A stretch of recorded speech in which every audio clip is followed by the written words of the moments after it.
The spring of 1942 on the Eastern Front of World War II opened a new window of opportunity for the warring parties. The Soviet Union was shocked by the crushing defeats of 1941, which occurred attributable to an enemy with significantly fewer soldiers and equipment. As a result of the rapid advance of Hitler's troops, Germany and its allies captured Moldova, Belarus, Lithuania, Latvia, Estonia, almost all of Ukraine, and some western Russian regions. In addition, they besieged one of the largest cities of the USSR, Leningrad, and the German Army Group Center directed its attack on the Soviet capital.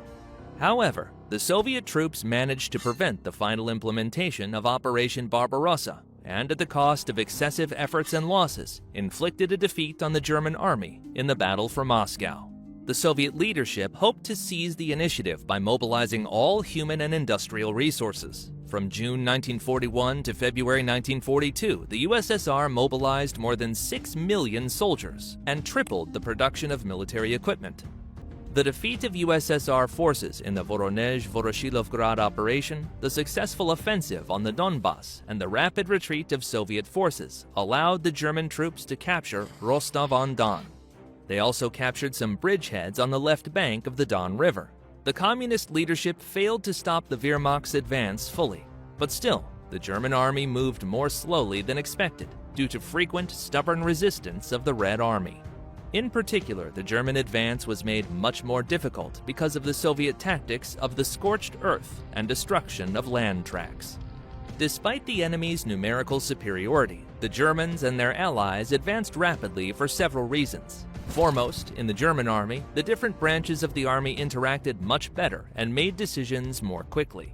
Their soldiers were better equipped technically. For example, almost all infantry units were motorized and could make quick maneuvers.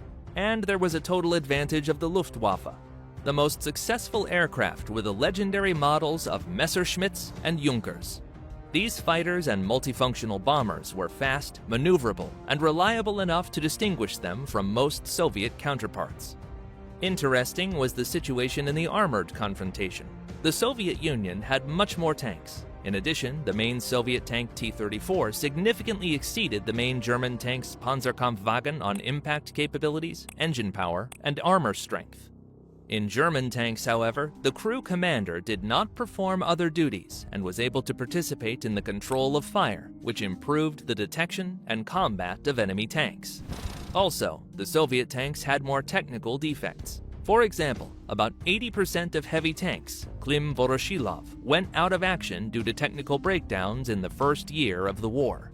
The German success was facilitated by the effective operation of the German anti-tank self-propelled vehicles, primarily the legendary Sturmgeschütz. The unfortunate defeats and rapid retreat of the Soviet troops, which in some places could turn into a panic flight, prompted Stalin to issue Order Number 227, called Not a Step Back. According to this and earlier Soviet regulations, soldiers and commanders were severely punished if they left combat positions, surrendered to captivity, or were insufficiently, in the opinion of party leaders, brave in battle.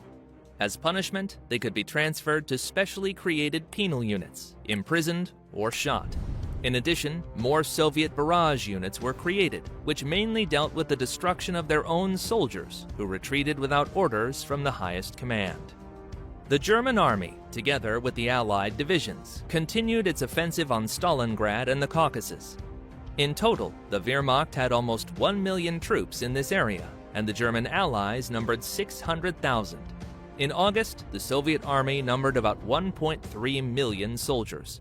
Stalingrad was an important strategic, industrial, and infrastructure point, through which ran supply routes to the southern Soviet Union.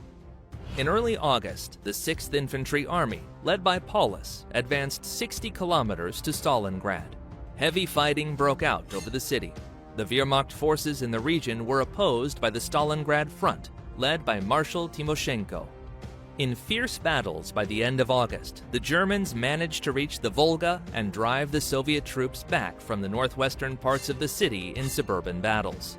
To help the 6th German Army from the southwest with battles came the 4th Tank Army. Aviation played a significant role in the German advance. A total of 1,200 military aircraft were used to attack Stalingrad. heavy bombardment of the Luftwaffe and German artillery caused the destruction of about 80% of city buildings. Thus, in 3 days, up to 280,000 German troops were surrounded in and around Stalingrad. The best way for the Germans to get out of this situation would be for the encircled units to try to break through to the west and leave Stalingrad with the support of other factions. For the German group to function, more than 600 tons of food, ammunition, and fuel had to be delivered daily, but German aircraft could only supply 300. But Hitler never gave up hope of capturing Stalingrad, so he ordered the encircled group to remain in position. In response, the German command developed Operation Winter Storm. According to this plan, the German army, reinforced by some units from the Eastern Front and remnants of the Romanian armies, was to attack Stalingrad under the command of Erich von Manstein. The German units made some progress during 12 to 23 December. However, they stopped at well-fortified lines of external defense. Further offensives halted Manstein himself due to heavy losses, logistical problems, and the enemy's superiority in artillery and tank weaponry. Due to the critical delivery situation, German soldiers were threatened not only by the Soviet military, but also by starvation and cold. At the same time, the Soviet troops conducted a successful Middle Dawn operation, which, if fully successful, would jeopardize the German path.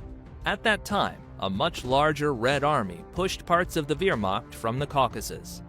Having realized that the potential for the German unblocking offensive was actually exhausted, in January 1943 the Russian army passed to the implementation of the Ring Plan.